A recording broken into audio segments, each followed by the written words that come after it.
Phillips is out of his crease, trying to freeze the puck. There's an empty net. St. Cloud scores! Tie game! Tie game! Johnny Brodzinski has tied the game for State. St. Cloud State season continues. Johnny B is the hero. Back to Sweeney again. Sweeney fell down. Here comes a break. Raycamp has a man trailing. Raycamp, Peterson. Peterson shoots, save, rebound, he scores! Judd Peterson, back of the net. Huskies win. Huskies win it. We'll see you tomorrow night. That's how last night's game ended. Can't think of a more exciting ending to a college hockey game as St. Cloud State advanced to the West Regional for the second straight year as they take on a very familiar opponent tonight, the University of North Dakota. Now, before we go any further, puck drop between SDSU and UND is set for 8:04, and you can catch that game on ESPNU. We have an outstanding goaltender, and he's emerged the second half of the year to be a true number one and a gamer. And the best thing, is when all your entire team has the utmost confidence in what he's going to do, it's a great feeling. And he was terrific tonight. We all, who's kidding who? It's the reason we're sitting here right now.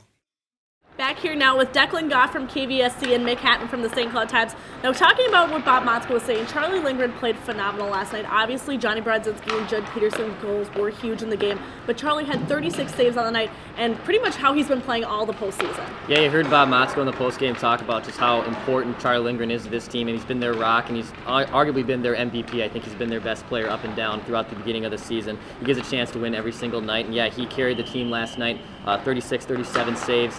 Absolutely was phenomenal between the pipes, and giving up some rebounds maybe here and there, but he works on that all season long, and I'm sure he's going to have a clean game this afternoon against North Dakota. Yeah, they got outshot 14-1 in the second period. I mean, you talk about a guy that had to come up clutch. I mean, and they were not just kind of perimeter shots. I mean, Michigan Tech had a lot of quality opportunities. Charlie's 4-1 here in the postseason, and I think that's kind of the greatest indicator of how well he's playing. They wouldn't be here, they wouldn't have gotten past the first round of the NCHC playoffs if Charlie hadn't been playing the way he is playing right now. He's just on fire, and it's funny because, I've talked to him all season long, and last night somebody asked him, can you do this again tomorrow night? And he looked at him like the guy who asked the question was crazy. He's like, yeah, I can do it again, and I'm going to. That's kind of where he's at right now. He's in that kind of zone that guys can get into, and hopefully for St. Cloud State's standpoint, he's able to carry that over here to today. Now, not only goaltending was strong last night, but that third line as well, having Murray, Peterson, and Kosala as well. Face-offs were huge for them last night, especially with Judd getting that game-winning goal.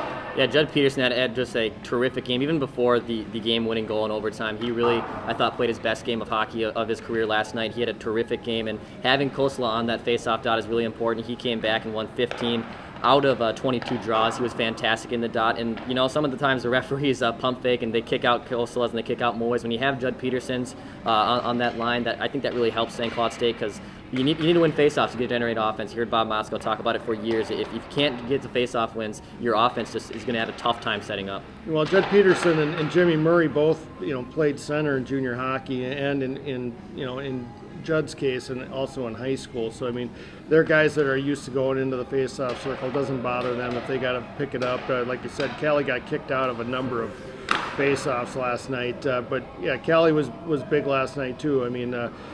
Just having him back on the power play. That power play goal he scored was massive last night. And, there again, they had guys coming back from injuries, and that's kind of been the case here in the postseason. What's been carrying them is guys sucking it up and playing through some pretty tough injuries.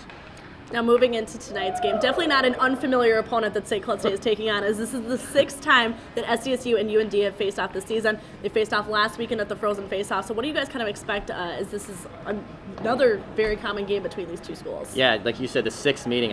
Pretty familiar. I'm sure tape was, a lot of video was watched today, and maybe even last night, who knows. But North Dakota is a very physical team. I don't expect a lot of shots between both these teams. I think it's going to be very nitty-gritty. Maybe expect a low-scoring game.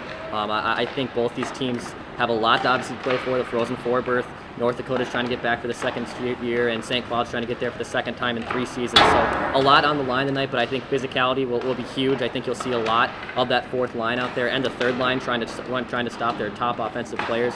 It'll be a great battle between both two very good teams.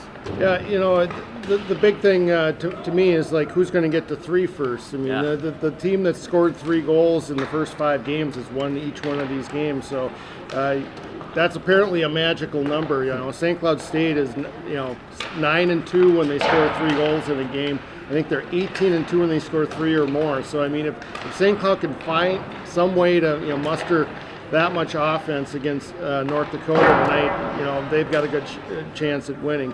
One of the big things, the times that St. Cloud has played them, particularly the first 4 times St. Cloud and North Dakota played, was that 3rd and 4th line for North Dakota really hurt St. Cloud. So I mean, it's not just that top line with Kajula and Parks and Johnson that's going to do damage. I mean, they got to be very cognizant of all 4 of those lines for North Dakota, and they got to find a way to slow those guys down. Definitely. A very exciting West Regional Championship game is ahead tonight. As I mentioned, puck drop is 8:04, and you can catch that game by watching ESPNU.